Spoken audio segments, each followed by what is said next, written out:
ஆத்ம நமஸ்தே to all. பிரபஞ்சம் உங்களுக்கு கொடுக்கக்கூடிய மெசேஜ் என்னன்னு தான் பார்க்க போகிறோம். இப்போ நீங்கள் இருக்கக்கூடிய இந்த சுச்சுவேஷனில் இந்த பிரபஞ்சம் என்ன மெசேஜ் உங்களுக்கு கொண்டு வந்திருக்காங்க, இந்த பிரபஞ்சத்தை உங்களுக்கு ரொம்ப பிடிக்கும் அப்படின்னா இந்த பிரபஞ்சத்துக்கு என்ன ஹார்ட் நீங்கள் கொடுக்கணும்னு நினைக்கிறீங்களோ அந்த ஹார்ட்டை மறக்காமல் கமெண்ட் பண்ணுங்கள். இந்த பிரபஞ்சம் சொல்லக்கூடிய விஷயம் என்ன அப்படின்னா, சில விஷயங்கள் உங்களை ரொம்ப காயப்படுத்தி இருக்கு, நிறைய வலிகளை கொடுத்துருக்கு.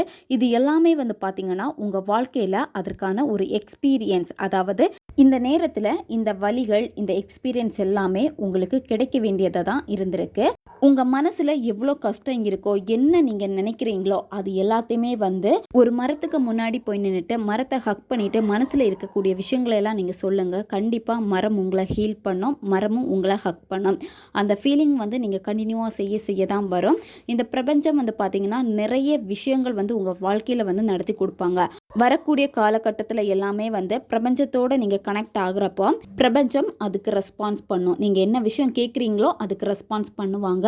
நீங்கள் இப்போ செய்ய வேண்டியது, உங்களை நீங்கள் கொண்டாட வேண்டிய நேரம். அதாவது நீங்கள் சந்தோஷமாக இருக்கணும். சந்தோஷமாக இருக்கிறதுக்கு உங்களுக்கு என்னெல்லாம் செய்ய பிடிக்குமோ அந்த விஷயத்தில் நீங்கள் சந்தோஷமாக வெளிப்படுத்துங்க. யாருமே இல்லைன்னு நீங்கள் ஃபீல் பண்ணவே வேண்டாம். பிரபஞ்சம் உங்கள் கூட தான் இருக்காங்க, உங்கள் கூட தான் பயணிக்கிறாங்க.